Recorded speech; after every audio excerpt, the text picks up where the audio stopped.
దేశంలో పార్లమెంట్ నియోజకవర్గాల పునర్విభజనపైన ఏ రాష్ట్రానికి ఆందోళన అవసరం లేదని హోంమంత్రి అమిత్ షా భరోసా ఇచ్చారు. డీలిమిటేషన్ కారణంగా సౌత్ స్టేట్స్ సీట్లు కోల్పోతాయనే వాదన అర్థం లేనిదని చెప్పారు. గత కొద్ది రోజులుగా ఎంపీ సీట్ల డీలిమిటేషన్తో తమకు అన్యాయం జరుగుతుందంటూ తమిళనాడు, కేరళ, కర్ణాటకలో రాజకీయ పోరు ప్రారంభమైంది. ఈ నేపథ్యంలోనే కేంద్రం రంగంలోకి దిగింది. తమిళనాడు సహా ఏ రాష్ట్రంలోనూ ఒక్క సీటు కూడా తగ్గదని హామీ ఇస్తోంది. ఈ హామీల సంగతి ఇలా ఉండగానే సోషల్ మీడియాలో ఓ రిపోర్టు కలకలం రేపుతోంది. ఎంపీ సీట్లు 543 నుంచి 848కి పెరగబోతున్నాయన్నది సదరు ప్రైవేట్ సంస్థ రిపోర్ట్. ఇంతకీ ఆ రిపోర్ట్లో ఏముంది, అసలు డీలిమిటేషన్ అంటే ఏంటి, ఈ స్టోరీలో చూడండి.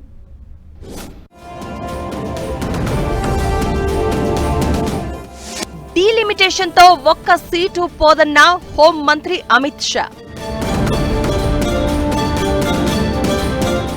एक मीटिंग करने जा रहे हैं कि डीलिमिटेशन में हम साउथ को अन्याय नहीं होने देंगे.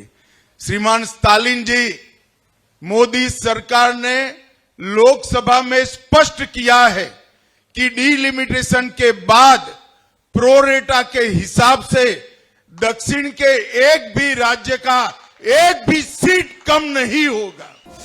దక్షిణాది రాష్ట్రాలకు అన్యాయం జరగదంటూ ప్రధానమంత్రి భరోసా.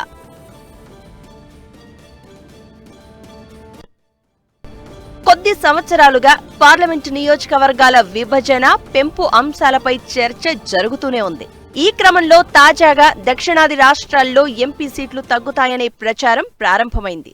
జనాభాని ప్రాతిపదికగా తీసుకుని ఇలాంటి లెక్కలు తీయబోతున్నారని, సౌత్ స్టేట్స్ ఇందులో నష్టపోతాయంటూ తమిళనాడు ముఖ్యమంత్రి స్టాలిన్ ఆందోళన వ్యక్తం చేస్తున్నారు. అయితే కేంద్రం అసలు జనాభా అనేది ప్రాతిపదిక కానే కాదని అటు ప్రధాని మోదీ, హోంమంత్రి అమిత్ షా స్పష్టంగా చెప్తున్నారు. అయినా సరే సౌత్ స్టేట్స్ లో ఆందోళన మాత్రం తగ్గడం లేదు. దానికి తోడు ఇండియన్ ఇన్ఫ్రా రిపోర్ట్ లాంటి సంస్థల అంచనాలు దాన్ని మరింత పెంచుతున్నాయి. వీటికి సాధికారత ఉందా లేదా అనేది పక్కన పెడితే దక్షిణాది రాష్ట్రాలు మాత్రం ఆదాయం ప్రాతిపదికగా సీట్ల పెంపు ఉండాలని డిమాండ్ చేస్తున్నాయి.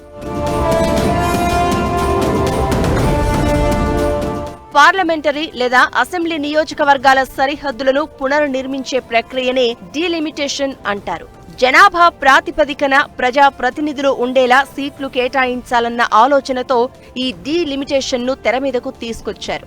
అంటే ప్రతి ప్రతినిధి పార్లమెంట్ లేదా రాష్ట్ర శాసనసభ సభ్యుడు సభలో సమాన సంఖ్యలో జనాభాకు ప్రాతినిధ్యం వహించాల్సి ఉంటుంది.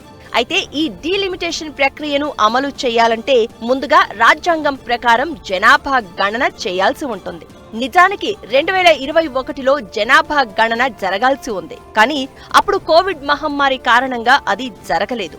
ఈ లోపున ఇండియన్ ఇన్ఫ్రా అనే ఓ సంస్థ ఎంపీల సంఖ్య పెరుగుదలపై ఓ రిపోర్ట్ ఇచ్చింది. ఇది అధికారికం కానే కాదు. కానీ ప్రస్తుతం ఉన్న పరిస్థితుల నేపథ్యంలో ఈ రిపోర్టుపై భారీగా చర్చ సాగుతోంది. ఆ సంస్థ అంచనా ప్రకారం జమ్మూ కశ్మీరులో ఎంపీల సంఖ్య 9కి పెరగబోతోంది. హిమాచల్ ప్రదేశ్లో 4, పంజాబ్లో 18, ఉత్తరాఖండ్లో 7, హర్యానాలో 18, ఢిల్లీలో 13, యూపీలో 143, రాజస్థాన్లో 50, గుజరాత్లో 43, మధ్యప్రదేశ్లో 52, జార్ఖండ్లో 24, బీహార్లో 79, ఛత్తీస్గఢ్లో 19, పశ్చిమ బెంగాల్లో 60, సిక్కింలో 1, అరుణాచల్ ప్రదేశ్లో 2, అస్సోంలో 21, నాగాలాండ్లో 1, మణిపూర్లో 2, మిజోరంలో 1, త్రిపురలో 2, మేఘాలయలో 2, ఒడిశాలో 28, మహారాష్ట్రలో 70, ఏపీ, తెలంగాణలో కలిపి 54, కర్ణాటకలో 41, తమిళనాడులో 49, పుదుచ్చేరిలో 1, కేరళలో 20, లక్షద్వీప్ 1, గోవా 2, అండమాన్లో 1, దాద్రా నగర్ హవేలీలో 2 కాబోతున్నాయి. ఇలా మొత్తం 543 ఎంపీ సీట్లు 848కి పెరగబోతున్నాయి అనేది ఈ సంస్థ నివేదిక సారాంశం.